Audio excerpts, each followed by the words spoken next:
প্রিয় দর্শক আসসালামু আলাইকুম। স্বাধীন বাংলাদেশে যারা এই বাংলাদেশকে স্বাধীন করেছেন, তারা স্বাধীনভাবে কথা বলবে। সেই স্বপ্ন দেখতাম গত ১৫ বছর ধরে। অবশেষে সেই স্বপ্নের অবসান হয়েছে। আপনাদের সামনে আজকে স্বাধীনভাবে কথা বলার জন্য অনলাইনে আমার সাথে যুক্ত হয়েছেন ডক্টর অলি আহমেদ বীর বিক্রম। ডক্টর অলি আহমেদ, আপনাকে ধন্যবাদ জানাচ্ছি আমাদের সাথে যুক্ত হওয়ার জন্য। এই বীর মুক্তিযোদ্ধা আমি আজকে আমার যে অনুষ্ঠান সেটার নাম দিয়েছি যে, যে কথা হয়নি বলা। এটার একটা কারণ আছে, সেটা হচ্ছে আমি উনাকে কিছু জিজ্ঞেস করি নাই। আমার মনে হয় যে উনি অনেক কথা আছে যেই কথাগুলো এতদিন মন খুলে বলতে পারেন নাই। আমার মনে হয় আজকে আমরা সেই কথাগুলো শুনবো, সেই কথাগুলো উনার বলার সময় এসেছে। কারণ উনার মতো বীর মুক্তিযোদ্ধা যারা আছেন, তারা যতদিন আমাদের মাঝে আছেন আমরা ততদিন অন্তত সঠিক ইতিহাসটা জানতে পারবো। গত ১৫ বছরে শেখ হাসিনা তার পাঠ্যপুস্তক থেকে শুরু করে বিভিন্ন জায়গায় যেভাবে এই ইতিহাসের বিকৃতি করেছে, সেটা যদি শেখ হাসিনার সরকার আরো ৫-১০ বছর আ আ বাড়তি থাকতে পারত, আমার মনে হয় ইতিহাস বলে বাংলাদেশে আর কোনো কিছু থাকতো না। যাই হোক, ডক্টর অলি আহমেদ, আপনাকে ধন্যবাদ। ইলিয়াস, আপনাকে ধন্যবাদ। আপনার মাধ্যমে যারা আমাদের কথাগুলি শুনছেন বা পরবর্তীতে শুনবেন, তাদের সবাইকে আন্তরিক শুভেচ্ছা জানাচ্ছি এবং তাদের মঙ্গল কামনা করি। যেহেতু পেয়েছি আমরা ১৯৭১ সালে যে মুক্তিযুদ্ধে আপনি ঝাঁপিয়ে পড়েছিলেন, সেই মুক্তিযুদ্ধের এই শুরুটা আসলে কিভাবে হয়েছিল? আমরা গত ১৫ বছর এই যে একটা প্রজন্ম, ১৫ বছরে একটা প্রজন্মের আসলে একেবারে ক্লাস 1 থেকে শুরু করে মাস্টার্স কমপ্লিট হয়ে যায়। তার মানে পুরো একটা প্রজন্মকেই শেখানো হয়েছে যে জিয়াউর রহমান হচ্ছে রাজাকার ছিল। তিনি পাকিস্তানের সাথে আঁতাত করে তারপরে কিভাবে জাহাজ থেকে সেই মাল-টাল খালাস করা, এইসব বিষয়গুলো নিয়েও তারা বিভিন্ন ধরনের বিকৃত কুরুচিপূর্ণ কথাবার্তা বলেছেন। আপনি সেইখানে একেবারে জিয়াউর রহমানের সাথেই তখন থেকে যুদ্ধ করেছেন। আমরা আপনার কাছ থেকে শুনতে চাই আসলে বাংলাদেশের যে মুক্তিযুদ্ধ শুরু হয়েছিল, সেটা কার নির্দেশে শুরু হয়েছিল? আপনাকে ধন্যবাদ। ১৯৭০ সালের শেষের দিকে আমি বদলি হয়ে ৮ম ইস্ট বেঙ্গল রেজিমেন্টে যাই। ৮ম ইস্ট বেঙ্গল রেজিমেন্ট ছিল চট্টগ্রামের সিডিএ মার্কেট ১৬ শহরে। শহীদ রাষ্ট্রপতি জিয়াউর রহমান, তৎকালীন মেজর জিয়া, তিনিও বদলি হয়ে কয়েক মাস পরে ওখানে আসেন সহ অধিনায়ক হিসাবে। আমাদের অধিনায়ক ছিল লেফটেন্যান্ট কর্নেল আব্দুর রশিদ জঞ্জুয়া। তিনি ছিলেন ৪র্থ বেঙ্গল রেজিমেন্টের ব্রেভো কোম্পানি কমান্ডার, আর আমি ছিলাম চার্লি কোম্পানি কমান্ডার। আমাদের দুজনের মধ্যে একটা কম্পিটিশন ছিল। উনি ছিল পাঞ্জাবি এবং পাঞ্জাব রেজিমেন্ট থেকে আসা, আর আমি ছিলাম অরিজিনাল বেঙ্গল রেজিমেন্টের লোক। তৎকালীন মেজর জিয়াউর রহমানও পাঞ্জাব রেজিমেন্ট থেকে এসেছিল, তিনি অরিজিনাল বেঙ্গল রেজিমেন্টের লোক না। ৪র্থ বেঙ্গল রেজিমেন্টে আমার অধিনায়ক ছিল লেফটেন্যান্ট কর্নেল মুজিবুর রহমান চৌধুরী, যার বাড়ি সিলেট রনকেলি। উনি আমার অধিনায়ক ছিলেন। উনার সাথে আমার একটা খুব ঘনিষ্ঠ সম্পর্ক ছিল লাহোরে থাকা অবস্থায়। আমরা লাহোরে দীর্ঘ ২ বছর কাটিয়েছি। ওনার নেতৃত্বে আমি কাজ করেছি। ওখানে চার্লি কোম্পানি কমান্ডার ছিলাম, ম্যাচ সেক্রেটারি ছিলাম, ব্যাটালিয়ন ইন্টেলিজেন্স অফিসার ছিলাম, স্পোর্টস অফিসার ছিলাম। একাধারে ৪টি দায়িত্ব উনি আমাকে দিয়েছিলেন। সুতরাং সবাই বলতো যে জিয়া এম আর চৌধুরী সাহেবের ব্লু হোয়াইট বয়, অর্থাৎ খুব পছন্দের লোক। আমাকে নিয়ে অনেক সময় ঠাট্টা বিদ্রুপ করতো অনেকে। এম আর চৌধুরী সাহেব, আমরা যখন কুমিল্লায় বদলি হয়ে আসলাম, সংক্ষেপে আমি বলার চেষ্টা করতেছি, কুমিল্লায় বদলি হয়ে আসলাম, তখন আমি শুনলাম লেফটেন্যান্ট কর্নেল জঞ্জুয়া, তখন মেজর জঞ্জুয়া প্রমোশন হয়ে ৪র্থ বেঙ্গল রেজিমেন্টের কমান্ডার হবেন, অধিনায়ক হবেন। তিনি যদি অধিনায়ক হয় তাহলে আমার চাকরি করা সম্ভব ছিল না। তৎকালীন সময়ে এখনকার আর্মি আর তখনকার আর্মি আকাশ এবং জমিনের মধ্যে যতদূর পার্থক্য, এতদূর পার্থক্য ছিল। তিনি যদি আমাকে একটা রিপোর্ট দিয়ে দেন আমার বিরুদ্ধে, আরেকজনের কাছে যাব, 3 মাস পরে আমাকে ঘরে যেতে হবে। জঞ্জুয়ার ভয়ে আমি আমার বন্ধুকে লিখলাম, আমি 4th বেঙ্গল থেকে যে কোনো জায়গায়, তৎকালীন পূর্ব পাকিস্তানে আর না হয় পাকিস্তানের যে কোনো জায়গায়, তবে 4th বেঙ্গলে না। 4th বেঙ্গল থেকে আমার পোস্টিং হয়ে গেল 8ম বেঙ্গল রেজিমেন্টে, যেটা আমি আগেই বলেছি। কয়েকদিন পরে দেখলাম যে জঞ্জুয়া সাহেবের ভয়ে আমি 8ম বেঙ্গল রেজিমেন্টে পোস্টিং গেলাম, এই জঞ্জুয়া সাহেবের বদলি হয়ে আসলো অন প্রমোশন। জঞ্জুয়া সাহেব তার বদলি হয়ে গেল 8ম বেঙ্গল রেজিমেন্টে। অর্থাৎ যেখানে বাঘের ভয় সেখানে রাত্রে হয়। যার ভয়ে আমি 4th বেঙ্গল ছেড়ে গেলাম, সেই 4th বেঙ্গলের অধিনায়ক হলো আব্দুর রশিদ জঞ্জুয়া। তার সাথে আমার দেখা হলো, কথা হলো, উনাকে অভিনন্দন জানালাম। উনি বললেন যে 4th বেঙ্গল রেজিমেন্ট থেকে 100-150 ভালো সিপাহী, যারা স্পোর্টসম্যান, ভালো শুটার, বিভিন্ন কাজে যারা পারদর্শী, তুমি তাদেরকে চিনো, তাদেরকে বেছে নাও এবং 8ম বেঙ্গল রেজিমেন্টের জন্য নিয়ে যাও। আমি বেছে নিলাম, উনাকে প্রত্যেকদিন রিপোর্ট দিতে লাগলাম। উনি সর্বপ্রথম একটা গ্রুপ নিয়ে চট্টগ্রাম 16 শহরে চলে গেলেন। দ্বিতীয় গ্রুপটা নিয়ে আমি 16 শহরে আসলাম। এটা নিয়ম হলো কোয়ার্টার গার্ড রেস হয়, অর্থাৎ প্রবেশ মুখে যারা পাহারাদার থাকে তারাই সবকিছু নিয়ন্ত্রণ করে, এটাই রেস করে প্রথমে।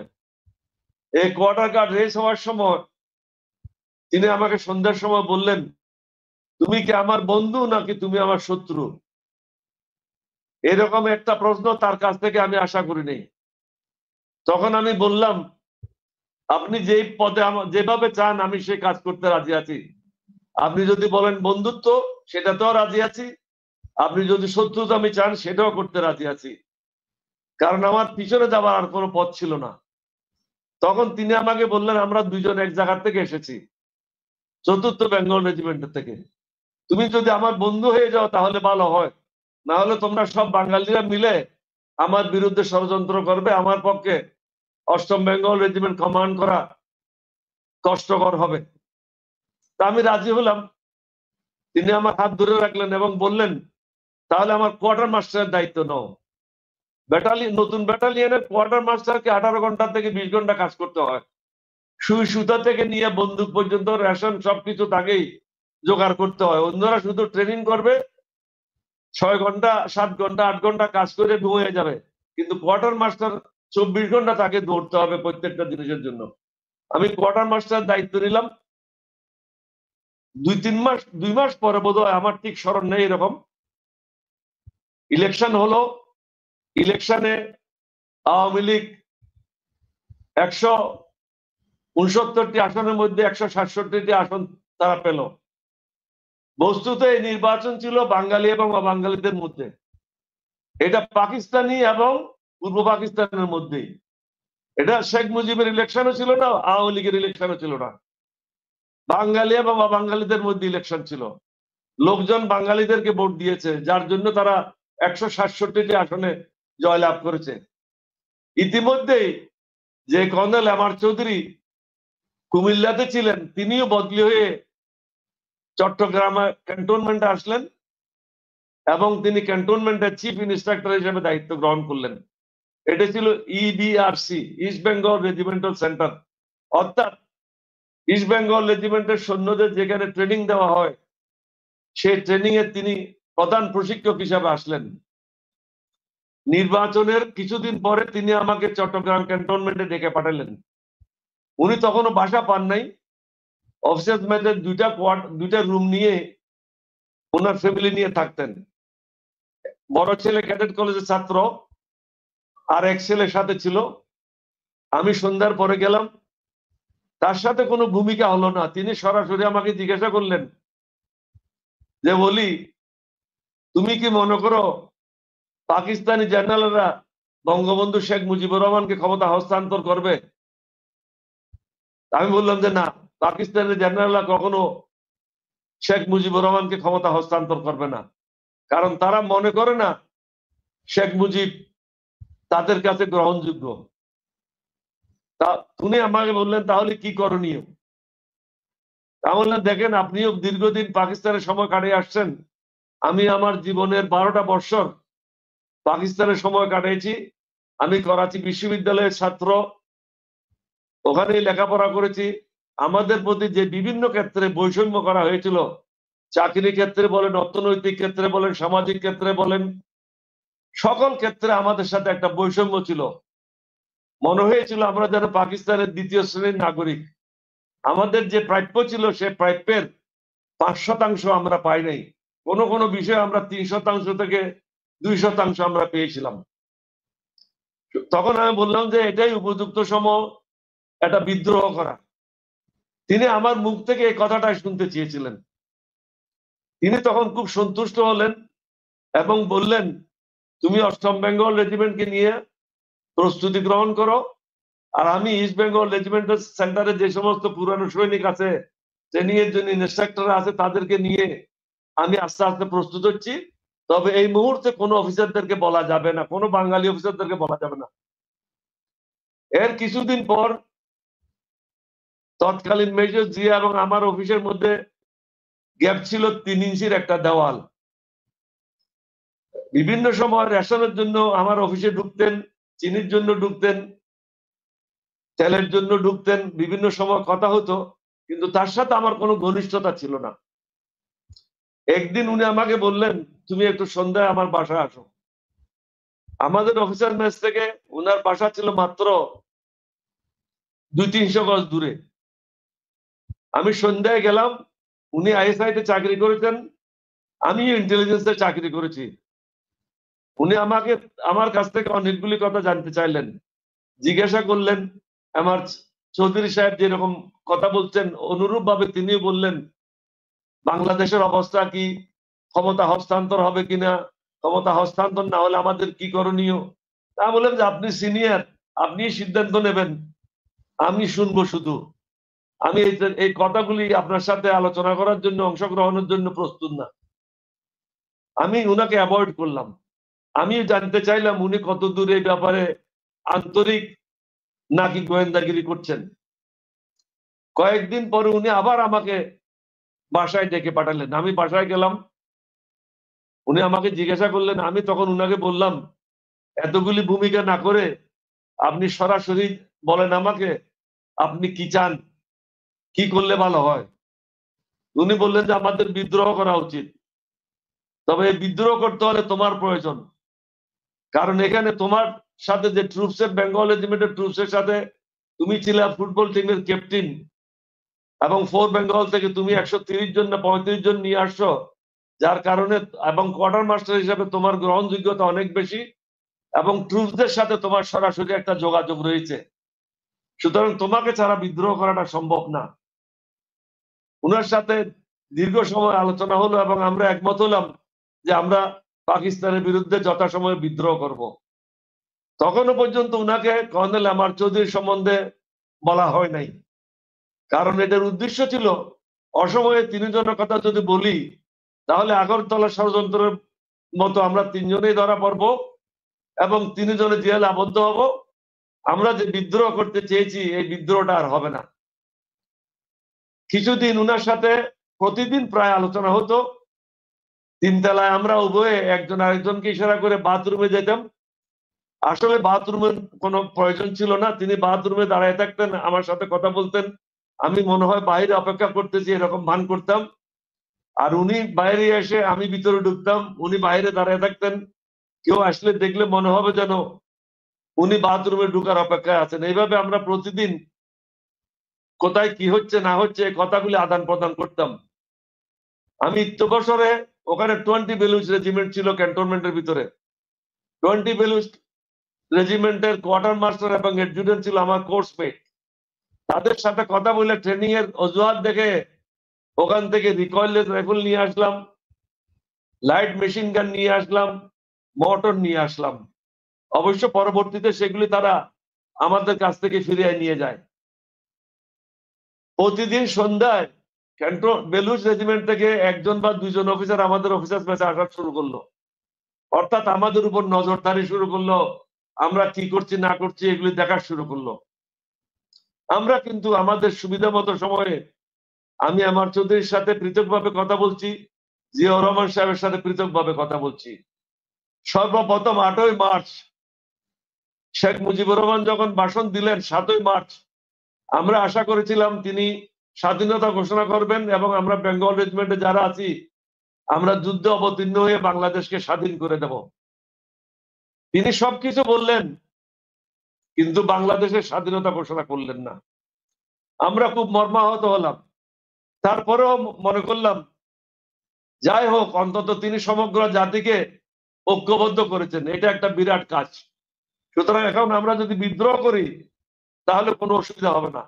ইত্যবসর আমি বলতে ভুলে গেছি, colonel MR Chowdhury, lieutenant colonel Mujibur Rahman Chowdhury এবং ব্রিগেডিয়ার মজুমদারের মাধ্যমে, জেনারেল ওসমানী সাহেবের মাধ্যমে শেখ মুজিবুর রহমানকে আমরা 3 বার বার্তা পাঠিয়েছি যে আমরা বেঙ্গল রেজিমেন্টে যারা আছে আমরা বিদ্রোহ করতে প্রস্তুত এবং এখনো পাঞ্জাবিদের সংখ্যা বেশি না, তাদেরকে হারিয়ে বাংলাদেশ স্বাধীন করা আমাদের জন্য সম্ভব। শেখ মুজিবুর রহমান কোনো অবস্থাতে রাজি হন নাই। এক পর্যায়ে আমরা চট্টগ্রামের প্রবীণ রাজনীতিবিদ এমআর সিদ্দিকী সাহেবের শরণাপন্ন হলাম। 18ই মার্চ এমআর সিদ্দিকী সাহেব ঢাকা আসলেন। ঢাকা এসে শেখ মুজিবুর রহমানের সাথে যোগাযোগ করলেন। মুজিবুর রহমান উত্তর দিলেন, এক ইয়াহিয়ানের পরিবর্তে অন্য ইয়াহিয়ানকে আমি বাংলাদেশে চাই না। পাকিস্তানিদের সাথে আমার আলোচনা হবে 20 তারিখের পরে। এই আলাপ আলোচনার মাধ্যমে সবকিছু নির্ধারিত হবে।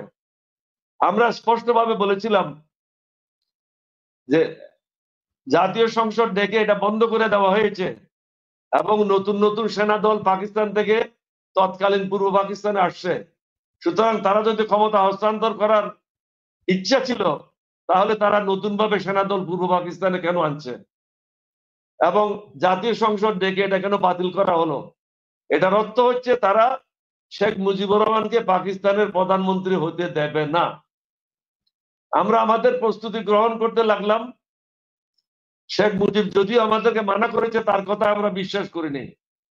এখানে আমি একটা রেফারেন্স দিতে চাই। তাজউদ্দিন সাহেব, যিনি যুদ্ধকালীন সময়ে প্রধানমন্ত্রী ছিলেন, তার কন্যা একটা বই লিখেছেন।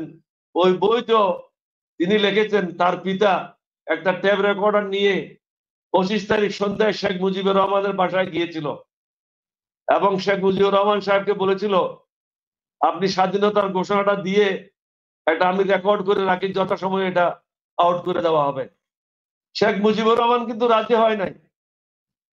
3 দিন যে আলোচনা করলো ইয়াহিয়া খানের সাথে, ভুট্টোর সাথে, তিনি শুধু ক্ষমতা হস্তান্তর করার জন্য এবং পাকিস্তানের প্রধানমন্ত্রী হতে চেয়েছিলেন।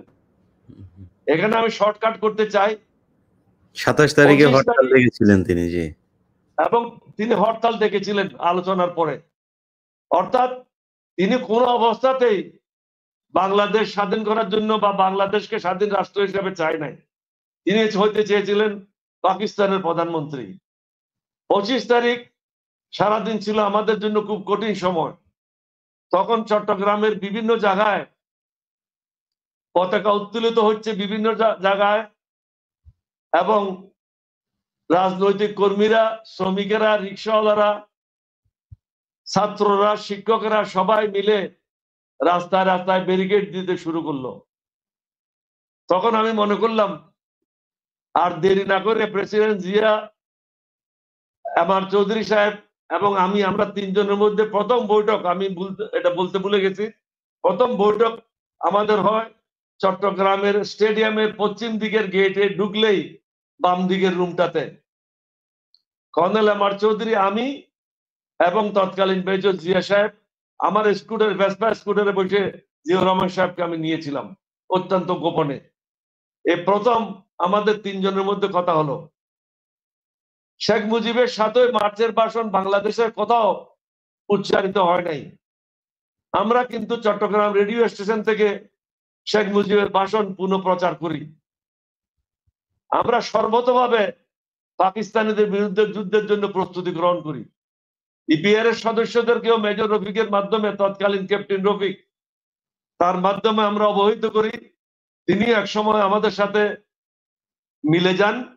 অর্থাৎ আমরা 4 জনেই জানতাম, আমি, তৎকালীন major Zia, lieutenant colonel Mujibur Rahman Chowdhury, major Rafiq. অন্য বাঙালি অফিসাররা কেউ জানতো না। শেষের দিকে আমরা দায়িত্ব নিলাম, যার যার এলাকায় যে বাঙালি অফিসাররা আছে তাদের সাথে ইনডাইরেক্টলি যেন কিছু কথা হয়, যে পাকিস্তানিরা যদি আমাদেরকে আক্রমণ করে সে অবস্থায় আমাদের কি করণীয়। তখন সবাই একটাই মনোভাব ছিল যে আমাদেরকে যদি আক্রমণ করে আমরাও তাদেরকে আক্রমণ করব।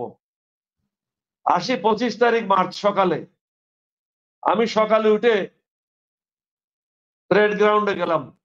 সকালে আমাদের ফিজিক্যাল ট্রেনিং হয়, ট্রেনিং এর জন্য 8 ঘন্টা ফিজিক্যাল ট্রেনিং এর জন্য গেলাম। যে দেখি কেউ নেই মাঠে। কোয়ার্টার ঘাটে ফিরে আসলাম, জিজ্ঞাসা করলাম যে আমাদের 8ম বেঙ্গল রেজিমেন্টের অফিসাররা, সেনাদলরা কোথায়? তখন আমাকে বললো, স্যার রেলওয়ে ক্রসিং এর উপরে একটা ট্রেন কেবা কারা রাত্রে রেখে গেছে, ওইটাতে ব্রেক লাগানো আছে। ওই ট্রেনটা যদি সরানো না হয় তাহলে ক্যান্টনমেন্ট থেকে গাড়ি ঘোড়া শহরের দিকে আর আসতে পারবে না। সুতরাং পাকিস্তানিদের অক্লান্ত চেষ্টা ছিল এই ট্রেনটা সরানো।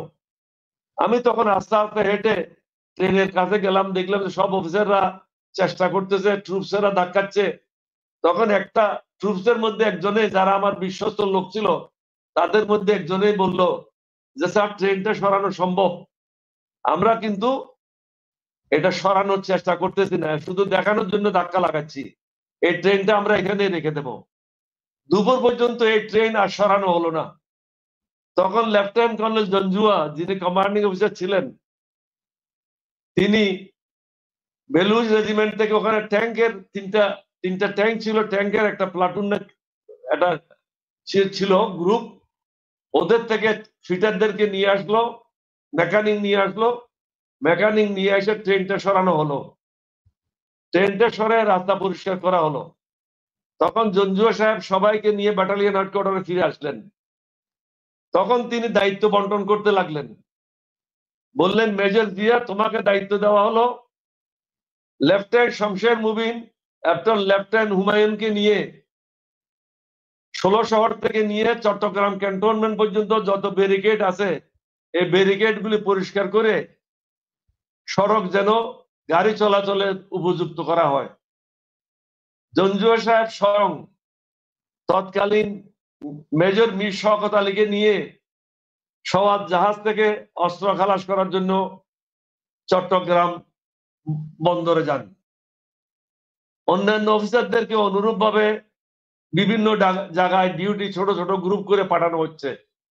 তখন আমার মাথায় একটা চিন্তা আসলো, হঠাৎ করে জঞ্জুয়া সাহেব সবাইকে চারিদিকে পাঠানোর কারণটা কি? নিশ্চয়ই আজকে রাত্রে কোনো ঘটনা ঘটবে যার কারণে তিনি ছোট ছোট গ্রুপ করে আমাদেরকে মারার জন্য ষড়যন্ত্র করতেছে, এটা আমার চিন্তা আসলো। আমি রুমে ফিরে এসে আমার পিস্তলটা নিলাম। আমার কাছে সরকারি ফান্ডের 5,000 না 6,000 টাকা ছিল, টাকাগুলি নিলাম, নিয়ে ব্যাটালিয়ন হেডকোয়ার্টার এসে কোয়ার্টার মাস্টার হিসেবে আমি ডিউটি অফিসারের দায়িত্ব নিলাম। যেহেতু আমার আন্ডারে ডাইরেক্টলি কোনো ট্রুপস নাই, হেডকোয়ার্টার ট্রুপস ইনডাইরেক্টলি আমার অধীনে ছিল। আমি সবাই সাথে যোগাযোগ মেনটেন করলাম। মগরিবের পরে হঠাৎ করে দেখলাম, দুপুরবেলা হঠাৎ করে দেখলাম সেকেন্ড লেফটেন্যান্ট আজম, ও এসে বললো, স্যার আমাকে জঞ্জুয়া সাহেব টেলিফোন করেছেন চট্টগ্রাম পোর্ট থেকে, আমি অ্যাসিস্ট্যান্ট কোয়ার্টার মাস্টারের দায়িত্ব গ্রহণ করলাম। অ্যাসিস্ট্যান্ট কোয়ার্টার মাস্টারের কোনো পদ পাকিস্তান সামরিক বাহিনীতে ছিল না। তখন আমার সন্দেহটা আরো ঘনীভূত হলো যে নিশ্চয়ই আজকে রাত্রে এই ঘটনাটা ঘটবে। যখন ওই টেলিফোন আসে, লেফটেন্যান্ট আজম দৌড়েই টেলিফোন রিসিভার উঠে এনে আমি তাকে সুযোগ দিলাম টেলিফোন উঠানোর জন্য। আমি চিন্তা করলাম তাকে বাধা দিলে তার সন্দেহ আমার উপর হবে, তাকে আমি ফ্রি ছেড়ে দিলাম। সন্ধ্যার পরে তাকে আমি বললাম, ট্রুপসরা যারা বাইরে আছে তারা ঠিক মতো খাওয়াটা পেয়েছে কিনা, কোয়ার্টার মাস্টার হিসেবে আমার দায়িত্ব আছে, আমি একটু দেখে আসি। আমি তখন তৎকালীন মেজর জিয়া যেখানে ডিউটি করছিলেন ওই জায়গার দিকে অগ্রসর হলাম। বের হয়ে ব্যারিকেডের সম্মুখীন হলাম। চট্টগ্রামের লোক সবার সাথে চট্টগ্রামের ভাষায় কথা বললাম এবং ওদের বললাম ব্যারিকেড উঠিয়ে দাও, এবং আমি ফিরে না আসা পর্যন্ত, তৎকালীন মেজর জিয়া না আসা পর্যন্ত ব্যারিকেড যেন পুনঃস্থাপন করা না হয়। উনি আসার পরে ব্যারিকেড আবার লাগানো হবে। আমি গিয়ে তৎকালীন মেজর জিয়াকে পেলাম বাইজিদ বোস্তামি কোকা-কোলা ফ্যাক্টরির সম্মুখে। তখন আমি কোকা-কোলা ফ্যাক্টরি ক্যারমান ফ্যাক্টরি বলতো, কোকা-কোলা ফ্যাক্টরির ভিতর উনাকে অফিসে নিয়ে যাই। উনাকে নিয়ে গিয়ে আমার সন্দেহের কথা বললাম যে ঘটনা যদি ঘটে আজকে রাত্রে ঘটবে, কারণ অ্যাসিস্ট্যান্ট ডিউটি অফিসার হিসাবে আমার সাথে বা আমাকে পাহারা দেওয়ার জন্য লেফটেন্যান্ট আজমকে পাঠাইছে, আপনার সাথে একজন পাঞ্জাবি অফিসার দিয়েছে এবং জঞ্জুয়ার সাথে নিয়ে গেছে মীর শওকত আলীকে, সবাইকে পৃথক পৃথক জায়গায় নিয়ে গেছে। দুইজন লোক শুধু মেসে ঘুমাচ্ছে, একজন হলো তৎকালীন ক্যাপ্টেন খালিকুজ্জামান আর পাঞ্জাবি ক্যাপ্টেন আহমদ আলী। আমি ফিরে আসলাম, জিয়া সাহেবকে বললাম যে আপনি তাড়াতাড়ি খাওয়ার অজুহাতে আপনি ঘরে ফিরে আসেন, দুজনে একসাথে বসে আমাদের পরিকল্পনা করতে হবে। উনি আমার কথা অনুযায়ী কিছুক্ষণ পরে আমার পিছু পিছু উনি চলে আসলেন, উনি ঘরে গেলেন। ঘরে গিয়ে বেগম জিয়ার কাছ থেকে শুনলেন জঞ্জুয়া সাহেব টেলিফোন করেছেন চট্টগ্রাম বন্দর থেকে জঞ্জুয়ার স্ত্রীকে, জঞ্জুয়ার স্ত্রী টেলিফোন করেছে বেগম খালেদা জিয়াকে, বেগম খালেদা জিয়া বলছেন জিয়াউর রহমানকে, অর্থাৎ স্ত্রীদের মাধ্যমে সেনাবাহিনী নিয়ন্ত্রণ হচ্ছে। জিয়াউর রহমান এই কথা শোনার পরে উনি তাড়াতাড়ি ব্যাটালিয়নে চলে আসলেন। আমি মূল সিটে বসা ছিলাম, এভাবে যখন বসে আছি আপনি সামনে আছেন, ঠিক এইভাবে আপনার পিছনে দরজা দিয়ে দেখলাম মেজর জিয়া ঢুকছেন। তখন মেজর জিয়া ঢুকার পরে সামনেই বসে পড়লেন। উনি বললেন যে তুমি কি শুনেছো কি অর্ডার আসছে? আমাদের না, বলতে জঞ্জুয়ার স্ত্রী আমার স্ত্রীকে বলেছে আমি যেন চট্টগ্রাম বন্দরে যাই সওয়াত জাহাজ থেকে অস্ত্র খালাসের জন্য। আমরা ঠিক কথাবার্তা বলছিলাম এবং উনাকে আমি ব্রিফ করছিলাম যে আজকে রাত্রে ঘটনা ঘটবে, যে সমস্যাগুলি আমি দেখেছি মাঠে, এটা লক্ষণ হচ্ছে আজকে রাত্রেই ঘটনা ঘটবে এবং আমাদেরকে বিদ্রোহ করতে হবে। তখনও পর্যন্ত কিন্তু আমরা বিদ্রোহের সিদ্ধান্ত নিই নাই। হঠাৎ দেখি পিছন থেকে জিয়া সাহেবের পিছন থেকে তৎকালীন লেফটেন্যান্ট কর্নেল জঞ্জুয়া এবং মীর শওকত আলী ঢুকলেন। দুইকে উনি শাউট করে বললেন, অলি কি ষড়যন্ত্র করতেছো তুমি? আমি স্যার ষড়যন্ত্র না, আমি শুনলাম আপনি জিয়া সাহেবকে চেয়েছেন চট্টগ্রাম বন্দরে যাওয়ার জন্য, আমি উনাকে তাড়াতাড়ি যাওয়ার জন্য অনুরোধ করছি এবং উনি আমাকে বললেন যে গাড়ির ব্যবস্থা করো। গাড়ি টাড়ি এখন ড্রাইভার পাওয়া যাচ্ছে না, আমি ড্রাইভার তালাশ করতেছি, কারণ বিভিন্ন জায়গায় অনেকে ডিউটিতে চলে গেছে, ড্রাইভারও ঠিক জায়গায় নাই, গাড়িও ঠিক জায়গায় নাই, এটা আমাকে ঠিক করতে হবে। উনি বললেন যে গাড়িরও কোনো প্রয়োজন নাই, গার্ডেরও কোনো প্রয়োজন নাই, আমি নেভির থেকে একটা ট্রাক নিয়ে আসছি। জিয়াউর রহমান ওই ট্রাকে করে গার্ড নিয়ে, আমি নেভির গার্ড নিয়ে আসছি 11 জন, এদেরকে নিয়ে জিয়াউর রহমান এখনই রওনা হতে হবে। তখন কিন্তু যখন ওনারা আসলেন হেডকোয়ার্টারে আমার সাথে কথাগুলি বলতেছিল, এর আগে আমি হুমায়ুনকে লেফটেন্যান্ট আজমকে বলছিলাম দুইজন একসাথে জায়গা থেকে লাভ নাই, তুমি রাত্রে 3টা পর্যন্ত ঘুমাও, 3টায় তোমাকে উঠাই দেবো, 3টা থেকে সকাল পর্যন্ত তুমি ডিউটি করবে, দুইজন একসাথে না। আমরা যখন সবাই নামতেছিলাম তখন লেফটেন্যান্ট আজম ঘুমানো অবস্থায় ছিল সামনের একটা রুমে, কারণ আমার চিন্তা ছিল যাই কিছু হয় 3টার আগেই ঘটবে, সুতরাং আজম যেন টের না পায়। আজম ঘুমাচ্ছিল। এই সময় আমি সবাইকে বিদায় দেওয়ার জন্য সিঁড়ি দিয়ে নামছিলাম, হঠাৎ একটা টেলিফোন আসলো, আমি দৌড়ে গিয়ে টেলিফোন অ্যাটেন্ড করলাম। টেলিফোনের অপর প্রান্তে ছিল জনাব কাদের, স্ট্যান্ডার্ড চার্টার্ড ব্যাংকের সিনিয়র ভাইস প্রেসিডেন্ট। উনার সাথে চট্টগ্রাম ক্লাবে একদিন কথা হয়েছিল।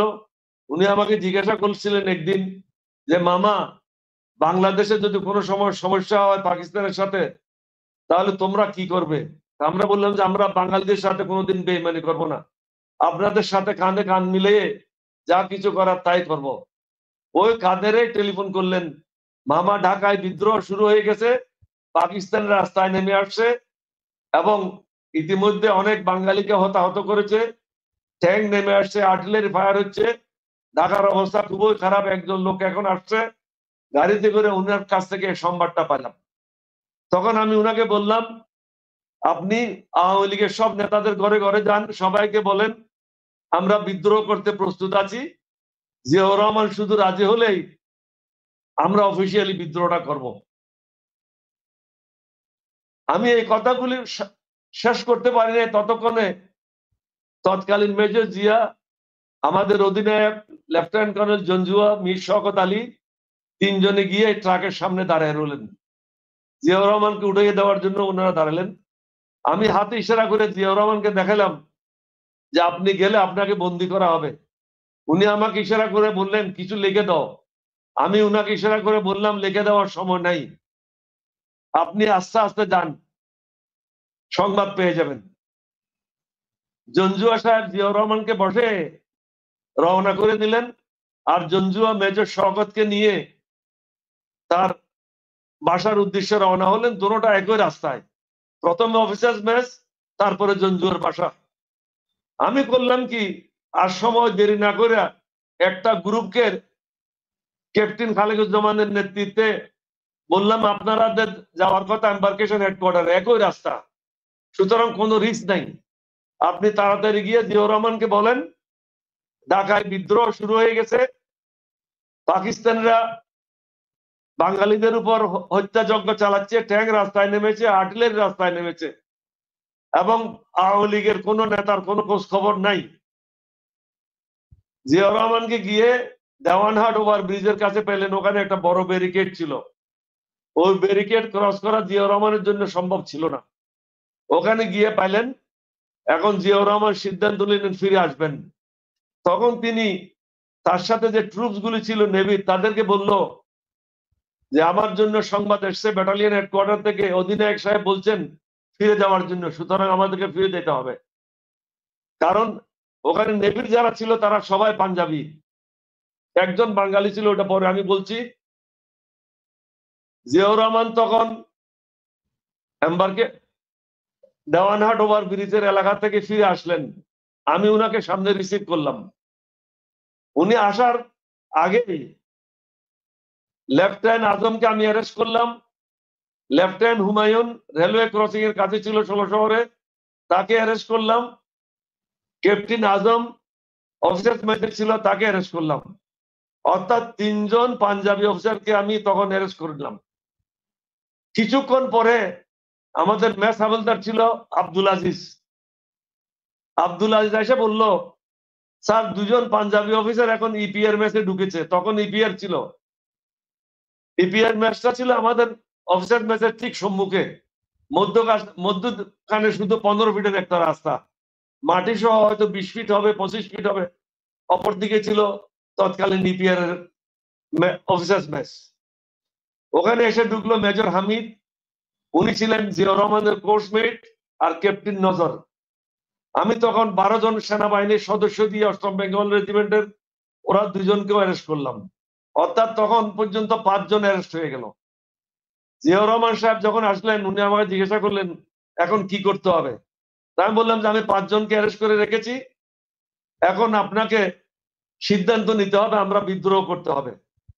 উনি বললেন যে ঠিক আছে, পূর্ব পরিকল্পনা অনুযায়ী তুমি লেফটেন্যান্ট কর্নেল জঞ্জুয়াকে অ্যারেস্ট করে নিয়ে আসো। আমি ওনাকে বললাম যে না, আমি যদি এখন ব্যাটালিয়ন থেকে চলে যাই তাহলে এখানে অনেক কনফিউশন হবে, বিশৃঙ্খলা হবে। কারণ সমস্ত ব্যাটালিয়নে যারাই আছে অবশিষ্ট, এরা আমার নেতৃত্বে আছে, আমার কমান্ডে আছে, এবং অফিসার 5 জনকে আমি অ্যারেস্ট করেছি, তারাও হয়তো পলায় যাবে। সুতরাং আমাকে এখানে থাকতে হবে। আপনি তাড়াতাড়ি গিয়ে লেফটেন্যান্ট কর্নেল জঞ্জুয়াকে অ্যারেস্ট করে নিয়ে আসেন। আসার পথে অফিসার মেসের থেকে তৎকালীন মেজর শওকতকেও নিয়ে আসেন। তিনি আসার পথে মেজর শওকতকেও নিয়ে আসলেন, জঞ্জুয়াকে অ্যারেস্ট করে নিয়ে আসলেন। তাহলে মোট পাঞ্জাবি অফিসারের সংখ্যা হলো 6 জন। 6 জন পাঞ্জাবি অফিসার লেফটেন্যান্ট কর্নেল জঞ্জুয়া সহ আমাদের ট্রুপসদের হাতে নিহত হয়। এই ব্যাপারে আমি দীর্ঘ কোনো ব্যাখ্যা দিতে চাই না। আমাদের ট্রুপসদের হাতে তারা রাইফেলের গুলিতে নিহত হয়। তারপরে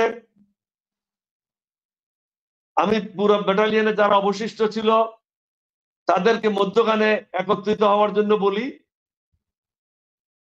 এবং যারা বাইরে আছে তাদেরকে সংবাদ পাঠাই তারা যেন ব্যাটালিয়ন হেডকোয়ার্টারে দ্রুত ফিরে আসে। মেজর শওকতকে দায়িত্ব দেওয়া হলো তিনি একটা জিপ নিয়ে শহরে যাবেন, শহরে গিয়ে আওয়ামী লীগের নেতাদের ঘরে ঘরে গিয়ে তাদেরকে বলবেন যে ৮ম বেঙ্গল রেজিমেন্ট মেজর জিয়ার নেতৃত্বে বিদ্রোহ করেছে, আপনারা ঘর থেকে বের হন, পাকিস্তানের বিরুদ্ধে যুদ্ধ করার জন্য প্রস্তুতি গ্রহণ করেন। আমি ব্যাটালিয়নের অবশিষ্ট সেনা সদস্যদেরকে, মধ্যখানে খোলা জায়গা আছে, এখনো যদি আপনি সিডিএ মার্কেটে যান খোলা জায়গা নিশ্চয় পাবেন, ওই খোলা জায়গায় একত্র করলাম এবং সামরিক কায়দায় সেলিউট দিয়ে ৮ম বেঙ্গলের অবশিষ্ট সদস্যদেরকে জিয়াউর রহমানের হস্তান্তর করলাম। জিয়াউর রহমান তখন আমার হাত ধরে উপরের দিকে, আমাদের দুজনের হাত, তখন উনি বললেন আমরা এই মুহূর্ত থেকে পাকিস্তানের বিরুদ্ধে বিদ্রোহ করলাম এবং সর্বাত্মক যুদ্ধে না জিতা পর্যন্ত, বাংলাদেশ স্বাধীন না হওয়া পর্যন্ত আমাদের যুদ্ধ অব্যাহত থাকবে। আপাতত এই বক্তব্যটা ওখানে ছিল। তখন আমরা চিন্তা করলাম এখন কি করণীয়। আমি বললাম এখানে যদি আমরা এই জায়গায় থাকি তাহলে সকালে F-86 প্লেন এসে আমাদেরকে বোম মারে উড়িয়ে দেবে, সুতরাং আমাদেরকে এই জায়গা ছেড়ে শহরের বাইরে কোনো একটা জায়গায় একত্রিত হতে হবে। একটা কোশ্চেন আছে, সেটা হচ্ছে যে আপনারা যখন জিয়াউর রহমান যখন বললেন যে আমরা পাকিস্তানের বিরুদ্ধে বিদ্রোহ করলাম এবং দেশ স্বাধীন না হওয়া পর্যন্ত আমরা যুদ্ধ চালিয়ে যাব, এর আগে কি আপনাদের কাছে আওয়ামী লীগের কোনো মেসেজ বা শেখ মুজিবের কোনো অর্ডার কোনো কিছু ছিল? আওয়ামী লীগের সাথে আমাদের কোনো কথাই হয় নাই, শুধু কাদের সাহেবের সাথে কথা হয়েছিল, যিনি বলেছিলেন ঢাকাতে গোলমাল শুরু হয়েছে। তখন তাকে আমি বলেছিলাম আমরা বিদ্রোহ করতেছি, আপনি সবাইকে খবর দেন। আওয়ামী লীগের সবাই জীবনের ভয়ে গর্তের মধ্যে পলায়ে গিয়েছিল। আপনি এখন একজন সিভিলিয়ান, আপনি আমাকে বলেন বন্দুক নিয়ে যখন যুদ্ধ শুরু হয় আপনি কি করবেন? আপনি প্রথমে পলায়ে যাবেন। আমি সৈনিক হিসাবে আমি চেষ্টা করব গুলিটা কোত্থেকে আসতেছে, কিভাবে মোকাবেলা করবো সেটাই চিন্তা করব। সুতরাং কোন সিভিলিয়ানের পক্ষে পাকিস্তান সামরিক বাহিনীর সাথে যুদ্ধ করা এটা সম্ভব ছিল না, তারা পলায়ে গিয়েছিল। তারা অবশ্য পরে আমাদের সাথে একত্রিত হয়েছে, 2 দিন পরে, কেউ 3 দিন পরে আমাদের সাথে একত্রিত হয়েছে, বিভিন্ন ভাবে আমাদেরকে রেশন দিয়ে সাহায্য করেছে। তখন পর্যন্ত তারা যুদ্ধে কোনো অংশগ্রহণ করে নাই। আওয়ামী লীগের শতকরা একজন লোকও যুদ্ধে অংশগ্রহণ করে নাই। ছাত্রলীগের অনেক ছেলে পরে পরবর্তী পর্যায়ে আমাদের কাছ থেকে ট্রেনিং প্রাপ্ত হয়, ট্রেনিং পেয়ে আমাদের সাথে যুদ্ধ অংশগ্রহণ করে। অনেকে আবার সরাসরি ইন্ডিয়ান নেতৃত্বে যুদ্ধে অংশগ্রহণ করে, তারা আমাদের সাথে ছিল না, তারা ছিল সরাসরি ইন্ডিয়ান নেতৃত্বে যারা রর অধীনে কাজ করেছিল। আমি ওইদিকে যেতে চাচ্ছি না, আমার কথাগুলি আমি সংক্ষিপ্ত করি। আমরা রাত্রে সারা রাত হেঁটে করলডেঙ্গা পাহাড়ে গেলাম, বোয়ালখালী নামক স্থানে। ওখানে গিয়ে সকাল হয়ে গেল, জিয়াউর রহমান সাহেব সবাইকে শপথ বাক্য পাঠ করালেন, আমি সংক্ষেপ করছি, এবং আমরা পরিকল্পনা করলাম কিভাবে আমরা রিঅর্গানাইজ করে পুনর্গঠিত করে কিভাবে শহরে প্রবেশ করব। তখন পরিকল্পনা হলো তৎকালীন মেজর শওকত একটা কোম্পানি নিয়ে চট্টগ্রাম বন্দরে যাবেন। ইতিমধ্যে তৎকালীন ইপিআর এর মেজর হারুন এবং তার একটা কোম্পানি আমাদের সাথে একত্রিত হয়েছিল কাপ্তাই থেকে এসে, তাকে আমরা সাথে নিলাম।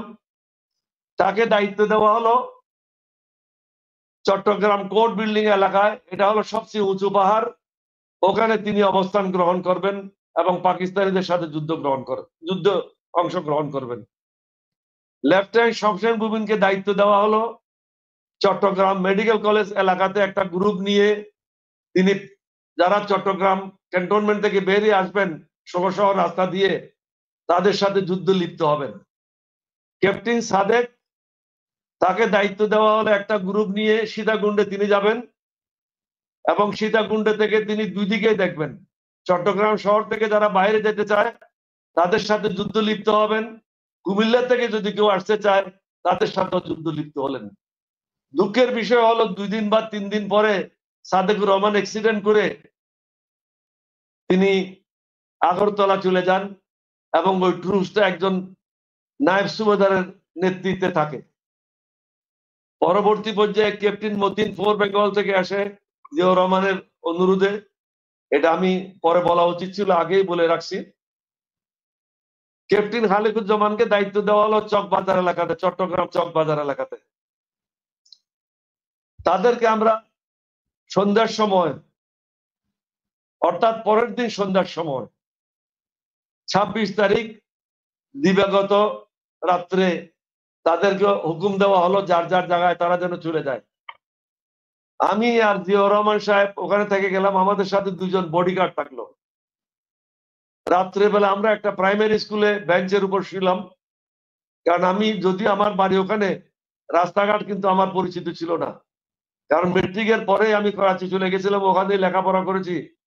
এই সমস্ত জায়গার সাথে তখন আমার আসা যাওয়া ছিল না, পরিচিত ছিলাম না। সারাদিন হাঁটলাম, হেঁটে যাওয়ার কথা কালুঘাট ব্রিজে, কিন্তু ভুলবশত চলে গেলাম পটিয়াতেই। পটিয়াতে এসে পুলিশ স্টেশনে ঢুকলাম। জিয়াউর রহমান সাহেব যেখানে ওসি চেয়ার সেখানে বসলেন, সম্মুখে আমি বসলাম। কিছুক্ষণ পরে দেখলাম ইপিআর এর কিছু সদস্য কক্সবাজার থেকে আসলো। তাদেরকে আমরা বললাম, আপনারা চট্টগ্রাম শহরে প্রবেশ করে চকবাজার এলাকাতে যারা আছে তাদের সাথে যোগ দেন, অথবা মেডিকেল কলেজ এলাকাতে যারা আছে তাদের সাথে যোগ দেন, তাদের সংখ্যা বৃদ্ধি করেন। যারা পটিয়াতে পুলিশ ছিল তাদেরকেও বলা হলো, আপনারা অস্ত্র নিয়ে শহরের দিকে চলে যান। ইতিমধ্যেই এক ভদ্রলোক 6 ফিট 2 ইঞ্চির উপরে লম্বা জনাব মাহমুদ, তিনি এসে উপস্থিত হলেন। তিনি এসে জিজ্ঞাসা করলেন ক্যাপ্টেন অলি আহমদকে। তখন আমার কাঁধেও র্যাঙ্ক এন্ড ব্যাজেস ছিল না, আমরা রাত্রেবেলা এগুলি ফেলাই দিয়েছিলাম। খাকি কাপড় ছিল, শার্ট। জিয়াউর রহমান সাহেবের গায়েও খাকি শার্ট ছিল, কাঁধে কোনো র্যাঙ্ক ছিল না। মাহমুদকে জিজ্ঞাসা করলাম, ক্যাপ্টেন অলিকে কেন তালাশ করছো? বলছে, শুনলাম উনার বাড়ি এখানে পটিয়াতেই, সুতরাং উনাকে স্বাধীনতা ঘোষণা করতে হবে। তো আমি উনাকে জিজ্ঞাসা করলাম, স্বাধীনতা কেন ঘোষণা করতে হবে? তখন ও বললো যে, স্বাধীনতা যদি আপনারা ঘোষণা না করেন তাহলে বাংলাদেশের লোক জানবে কি করে আপনারা যে বিদ্রোহ করলেন, এবং যে বিভিন্ন জায়গায় যে বেঙ্গল রেজিমেন্ট আছে, ইপিআর এর সদস্যরা আছে, তারা কিভাবে জানবে? সুতরাং সবাইকে জানান দেওয়ার জন্য, পৃথিবীকে জানান দেওয়ার জন্য স্বাধীনতা ঘোষণা করার প্রয়োজনীয়তা রয়েছে। তখন আমরা বললাম যে নিশ্চয়ই শেখ মুজিবুর রহমান স্বাধীনতা ঘোষণা করবেন। তখন তিনি বললেন যে কারো কোনো সন্ধান পাওয়া যাচ্ছে না, আওয়ামী লীগের লোকেরা পলায়ে বেড়াচ্ছে, তাদেরকে কোথাও পাওয়া যাচ্ছে না। তখন আমি বললাম যে সামনে যিনি বসে আছেন উনি হচ্ছেন মেজর জিয়া, উনি হচ্ছেন আমার কমান্ডার, উনি স্বাধীনতা ঘোষণা করবেন। আমি যে কথাগুলি বললাম, আমি যে সর্বপ্রথম বিদ্রোহ করেছি, আমি যে সর্বপ্রথম জিয়াউর রহমানকে স্বাধীনতা ঘোষণা করার জন্য বলছি, এই দলিলগুলি আমার কাছে আছে, অরিজিনাল দলিল, এটা কোনো মুখের কথা নয়।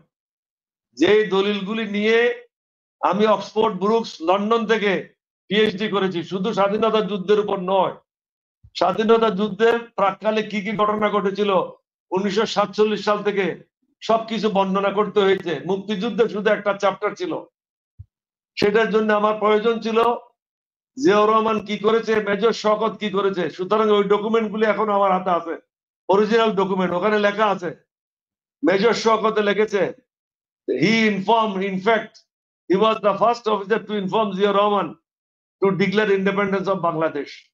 আর জিয়াউর রহমানের হাতে লেখা আছে, he played the main role which enabled 8 Bengal, East Bengal Regiment to revolt on the crucial night of 25-26 March.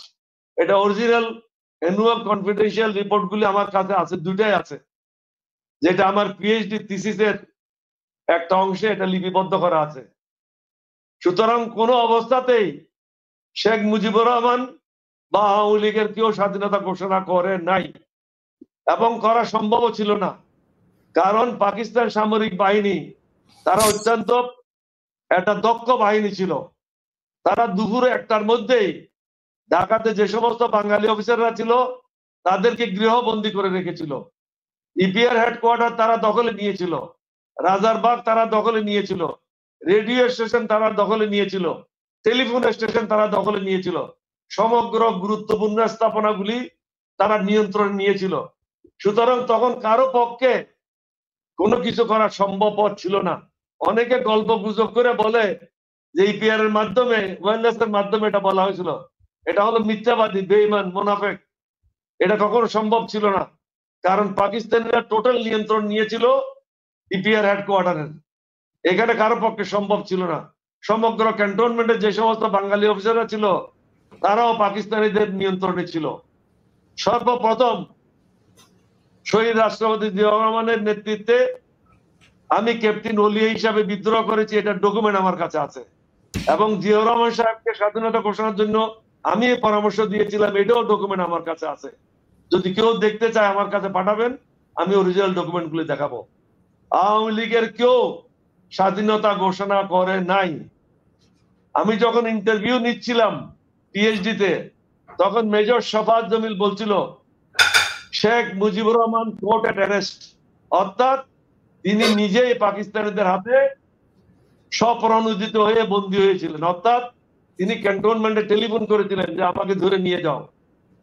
যার জন্য মেজর সালেক সিদ্দিক যে বইটা লিখেছেন, বইতে লিখেছেন যে পাকিস্তান সেনারা যখন শেখ মুজিবের ঘরে যায়, ইস্ত্রি করা পায়জামা পাঞ্জাবি নিয়ে একটা বাক্স নিয়ে তিনি অপেক্ষা করছিলেন আমাদের জন্য। এটাতে বোঝা যায় শেখ মুজিব বাংলাদেশের স্বাধীনতা চায় নাই।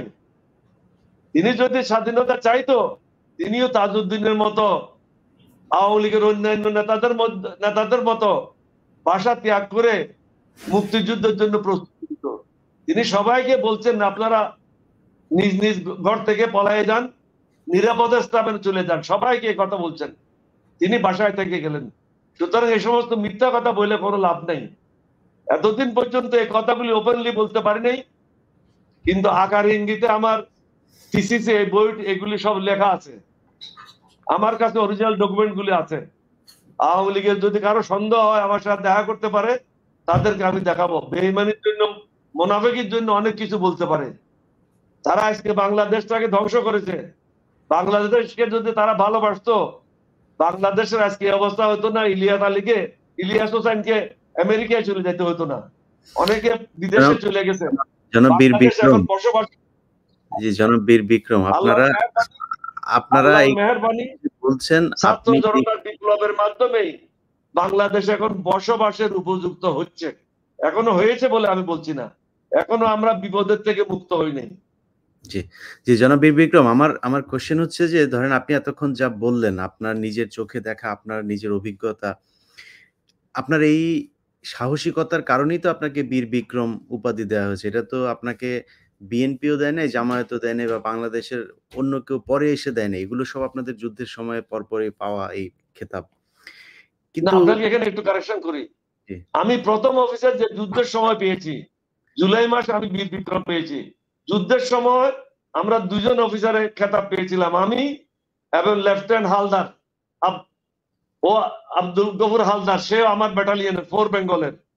আমরা দুজনেই অরিজিনাল ব্যাটালিয়ন ছিল 4 বেঙ্গল। আব্দুল গফর হালদার সে আমার ইমিডিয়েট জুনিয়র ছিল।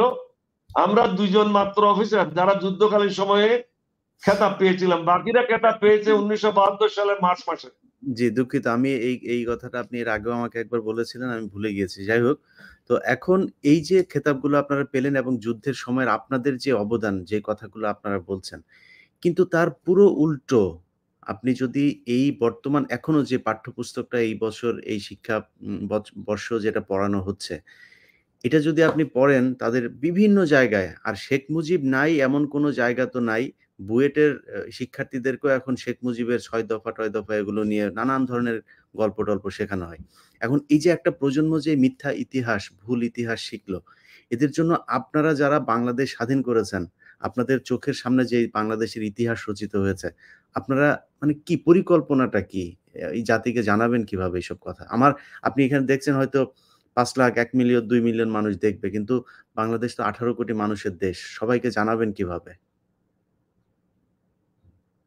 প্রথমে আপনাকে একটা কথা বলি, তারা 15 বছর চেষ্টা করেছে শেখ মুজিবকে বাংলাদেশের ভগবান বানানোর জন্য। কিন্তু আপনি এটাও দেখেছেন শেখ মুজিবের যে মূর্তিগুলি ছিল বিভিন্ন জায়গায়, কোন সুস্থ মস্তিষ্কের মানুষের জন্য এটার উপরে চড়ে আসা সম্ভব ছিল না। কিন্তু আপনি দেখেছেন শেখ মুজিবের মূর্তির মাথায় জুতা দিয়ে পিটাইছে, প্রস্রাব করেছে। সুতরাং নতুন প্রজন্ম যে শেখ মুজিবের মিথ্যা কাহিনী বা হাসিনার মিথ্যা কাহিনী এটা গ্রহণ করে নাই, এটারই প্রমাণ। বাংলাদেশে শেখ মুজিব এবং তার পরিবারের নাম কোনো জায়গায় থাকবে না। কারণ বাংলাদেশের মানুষ জানে হাসিনাও মিথ্যা কথা বলেছে, শেখ মুজিবুর রহমানও মিথ্যা কথা বলেছে। তারা মিথ্যা দিয়ে মানুষকে কনভিন্স করার চেষ্টা করেছে, তারা উভয় হত্যাকারী। শেখ মুজিবও জাসদের হাজার হাজার ছেলে মেয়েদেরকে হত্যা করেছিল। তিনি সংসদে দাঁড়ায় বলেছিল, সে সিরাজ শিকদার তুই কোথায়? সিরাজ শিকদারকে হত্যা করার পরে তিনি দম্ভ করে বলেছিলেন, শেখ হাসিনা অনুরূপ ভাবে 1000-এর বেশি ছেলে মেয়েদেরকে হত্যা করে তিনি বলেছিলেন আরো মারো, আরো হত্যা করো, কিন্তু আমাকে ক্ষমতায় রেখো। কারণ আমার বাপ এই দেশ স্বাধীন করেছে। তার বাপ যে পলাতক ছিল পাকিস্তানে, সেটা সে বলে না। তার বাপ তো পলাতক ছিল, পাকিস্তানে পলায় গিয়েছিল। পাকিস্তানিদের ওখানে তার শ্বশুর বাড়ি বলবো না কিসের বাড়ি বলবো আমি জানি না, তিনি নিজেও তার ছেলে যেটা এখন আমেরিকায় আপনার জায়গায় আছে, তারও জন্ম হয়েছিল পাকিস্তান সামরিক বাহিনীর হসপিটালে, কোন সিভিল হসপিটালে তার জন্ম হয় নাই। এবং শেখ হাসিনা নিজেই বলেছেন, একজন আর্মি অফিসার তাকে বলছিল ওর এক নমরুদ পয়দা হুয়া। আমরা তো এটা নমরুদ পয়দা হয়েছে এটা জানতাম না, এটা শেখ হাসিনাই বলছেন নমরুদ পয়দা হয়েছে। তার কাছ থেকেই শুনলাম তার ঘরে নমরুদ পয়দা হয়েছে। তিনি হলেন নমরুদের মা, আর তার ছেলে হলো নমরুদ। শাস্তি কি হয়েছে দেখেন, নমরুদের থেকে কঠিন শাস্তি হয়েছে।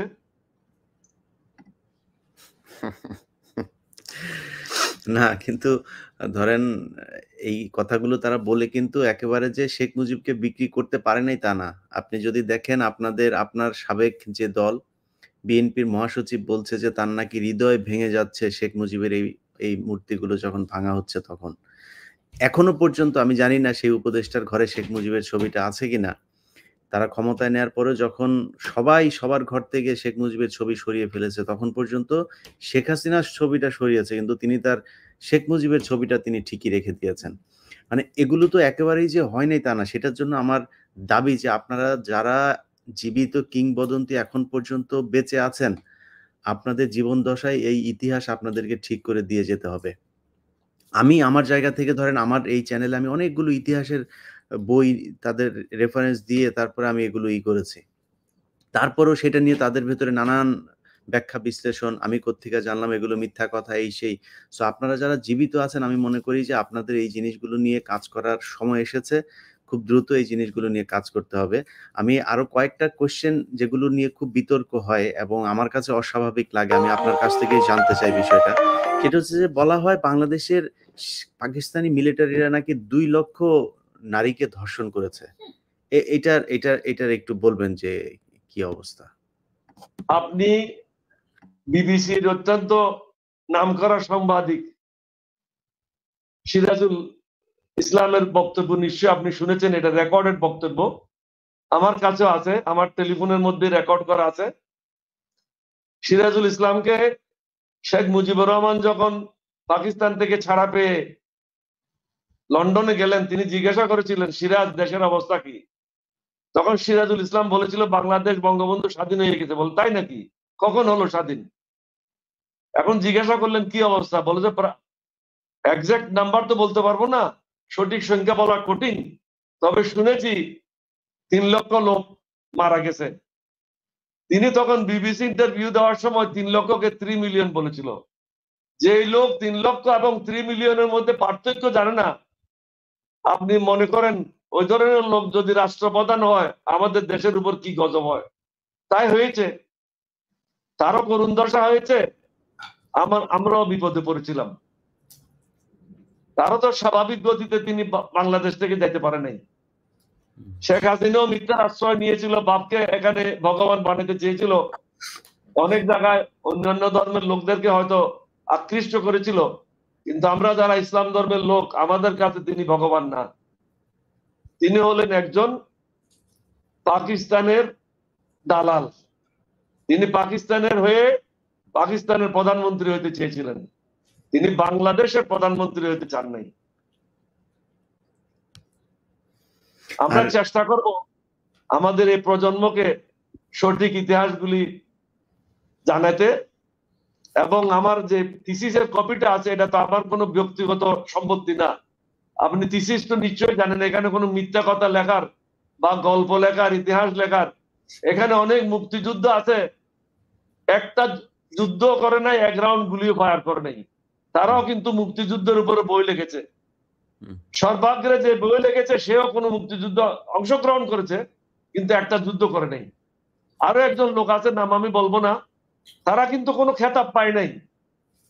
যে সমস্ত মুক্তিযোদ্ধারা খেতাব পায় নাই, ধরে নেন তারা মুক্তিযুদ্ধ অংশগ্রহণ করে নাই, সক্রিয় যুদ্ধ অংশগ্রহণ করে নাই, কিন্তু তারা মুক্তিযোদ্ধা যেহেতু সবাই সাথে ছিল। এরা অনেক বই লিখেছে, যার কারণে লোক প্রাপ্ত হচ্ছে। কিন্তু আমার যে থিসিসের কপিটা আছে লন্ডন থেকে করা, এটা কাকেও পয়সা দিয়ে বিউপি থেকেও করা না, ঢাকা ইউনিভার্সিটিতে করা না, লন্ডনের অক্সফোর্ড ব্রুকস থেকে করা। ওখানে লেখাপড়া করতে হয় এবং সঠিক তথ্যের উপর ভিত্তি করেই লিখতে হয়।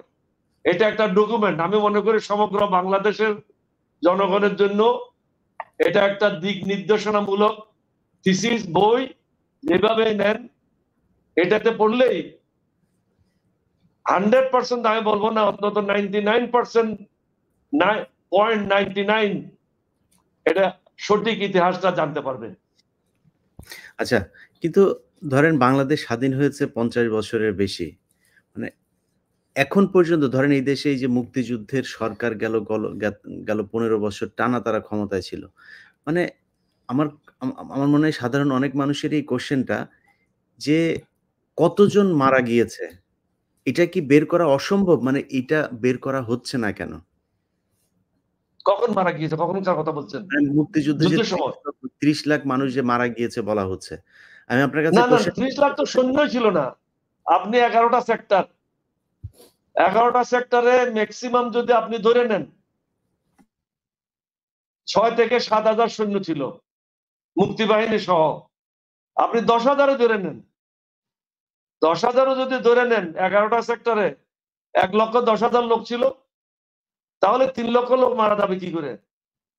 সৈন্য সংখ্যায় যদি 1 লক্ষের উপরে না হয়, 1,10,000 উপরে না হয়, তারা তো সেটা বলছে তাহলে যে 3 সব লক্ষ মিলিয়ে মারা যাবে কি করে? এই হিসাবটা তো সব মিলিয়ে বলছে যে 30 লক্ষ মানুষ মানে সাধারণ মানুষকে এগুলি যারা ঘরে বসে মারা গেছে, রাস্তায় মারা গেছে, বা 25 তারিখ রাত্রে যারা ঘুমন্ত অবস্থায় মারা গেছে, সবগুলি মিলে হয়তো 3 লক্ষ হইতে পারে।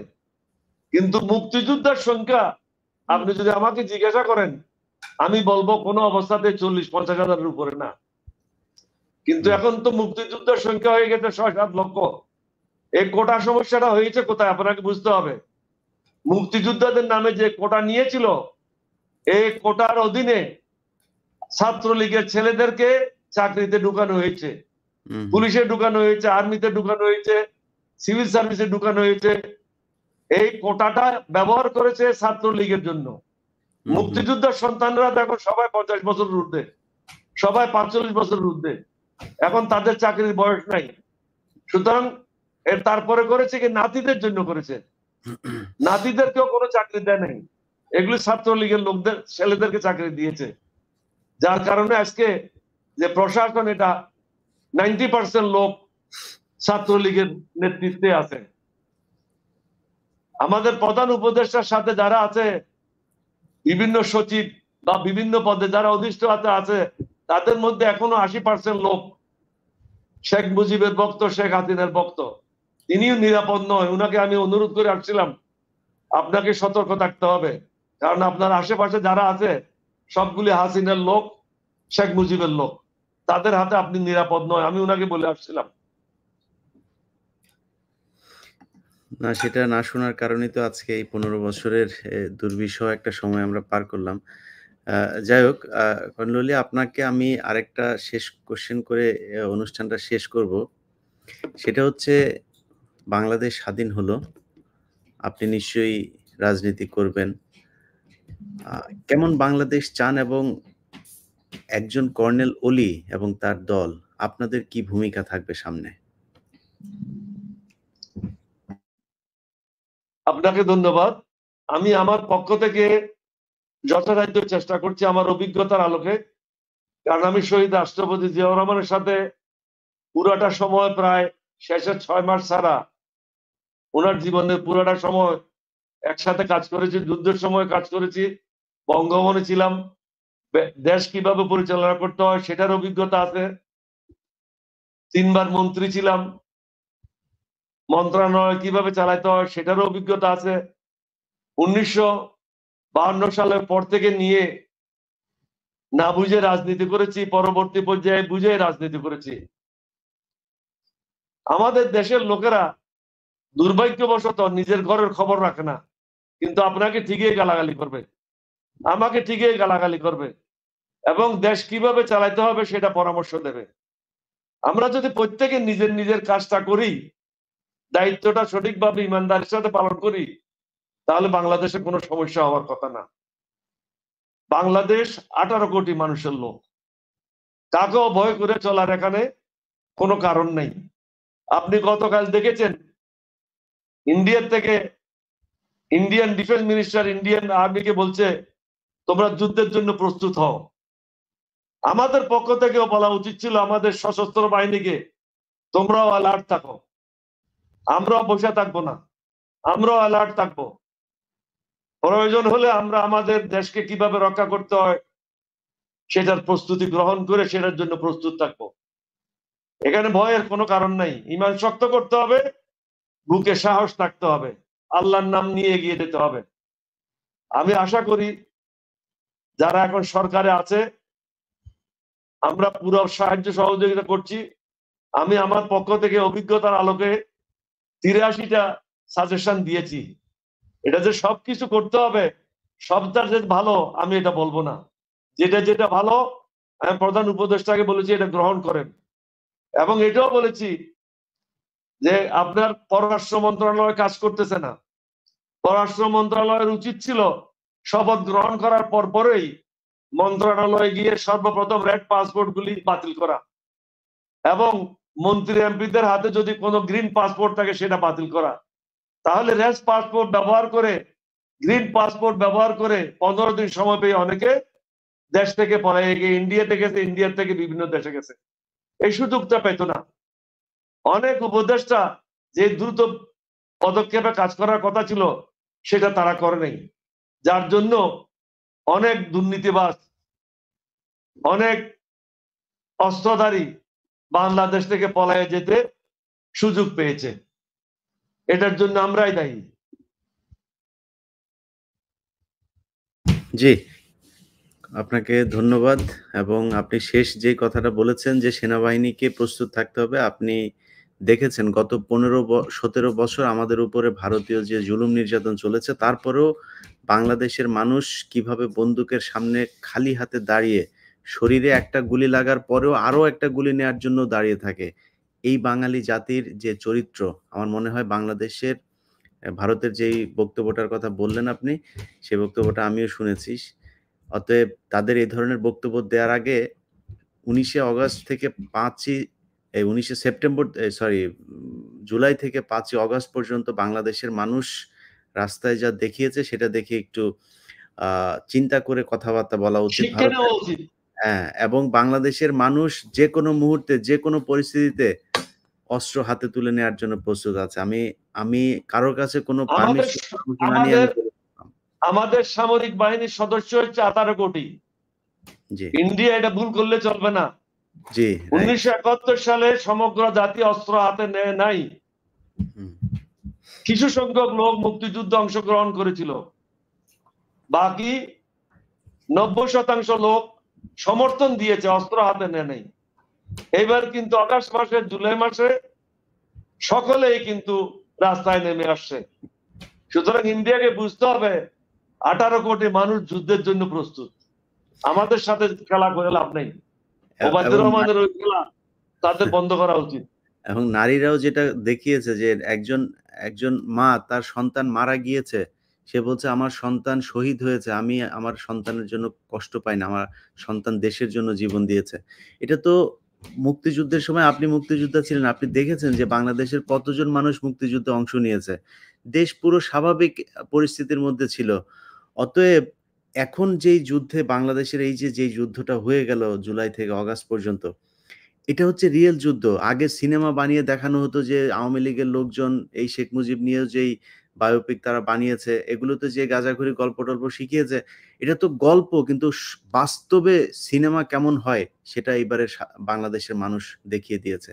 তো যাই হোক, এই বাংলাদেশ নিয়ে অবশ্যই গর্ব করার মতো, এবং আমার বিশ্বাস এই বাংলাদেশের মানুষ বাংলাদেশকে সংস্কার না করে ঘরে ফিরবে না। ছাত্র জনতা থেকে শুরু করে সবাই সজাগ দৃষ্টি রাখছে।